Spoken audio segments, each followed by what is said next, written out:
అన్ని పవిత్ర జలాన్ని అందులో చూసుకుంటూ ప్రార్థించే శ్లోకం గంగేచ. గంగే యమునే చైవ గోదావరి సరస్వతి నర్మదే సింధు కావేరి జలేస్మిన్ సన్నిధిం కురు. మనం బయటికి వెళ్లే ముందు ఎటువంటి ఆపదలు రాకుండా ప్రార్థించే శ్లోకం ఆపదామపహస్తారం దాతారం సర్వ సంపదాం లోకాభిరామం శ్రీరామం భూయో భూయో నమామ్యహం. మన చదువుల తల్లి సరస్వతీ దేవిని ప్రార్థిస్తూ పఠించే శ్లోకం సరస్వతి నమస్తుభ్యం వరదే కామరూపిణి విద్యారంభం కరిష్యామి సిద్ధిర్భవతు మే సదా.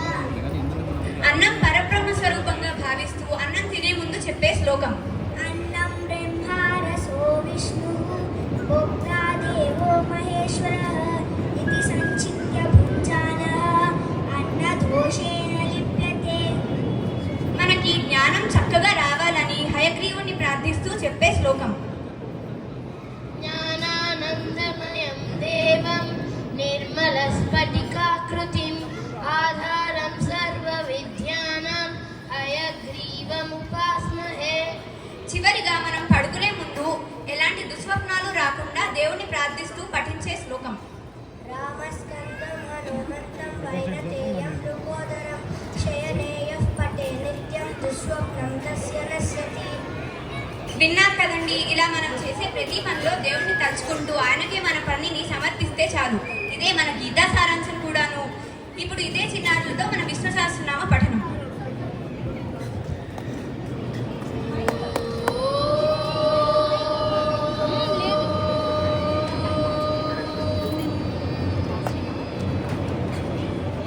శుక్లాంబరధరం విష్ణుం శశివర్ణం చతుర్భుజం ప్రసన్నవదనం ధ్యాయేత్ సర్వవిఘ్నోపశాంతయే. యస్య ద్విరదవక్త్రాద్యః పారిషడ్యాపరస్సతం విఘ్నం నిఘ్నంతి సతతం విశ్వక్సేనం తమాశ్రయే. వ్యాసం వసిష్ఠనప్తారం శక్తిః పౌత్రమకల్మషం పరాశరాత్మజం వందే సుగతాతం తపోనిధిం. వ్యాసాయ విష్ణురూపాయ వ్యాసరూపాయ విష్ణవే నమో వై బ్రహ్మనిధే వాసిష్ఠాయ నమో నమః. అవికారాయ శుద్ధాయ నిత్యాయ పరమాత్మనే సదేక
तन्वत्प्रदेशे शुचिमणि विलसत् सैकते मौक्तिकानां मालाक्लुप्तासनस्तस्फटिकमणिनिभे मौक्तिके मण्डिताङ्गः शुभ्रैरभ्रैरधभ्रैरुपरि विरचितैर्मुक्तपीयूषवर्षैः आनन्दीनः पुनीयात् हरिनलिनगदा शङ्खपाणिर्मुकुन्दः पादौ यस्य नाभिस्मिरदशनलिलचन्द्रसूर्यौ च नेत्रे कर्णावासा शिरोद्यौ मुखमपि दारुणो यस्य वासोऽयमब्धिः अन्तस्थं यस्य विश्वं सुरनरखगो भोगिगन्धर्वदैत्यैः चित्रं रं रम्यचेतं त्रिभुवनवपुषं विष्णुमीशं नमामि ॐ नमो भगवते वासुदेवाय शान्ताकारं भुजगशयनं पद्मनाभं सुरेशं विश्वाधारं गगनसदृशं मेघवर्णं शुभाङ्गं लक्ष्मीकान्तं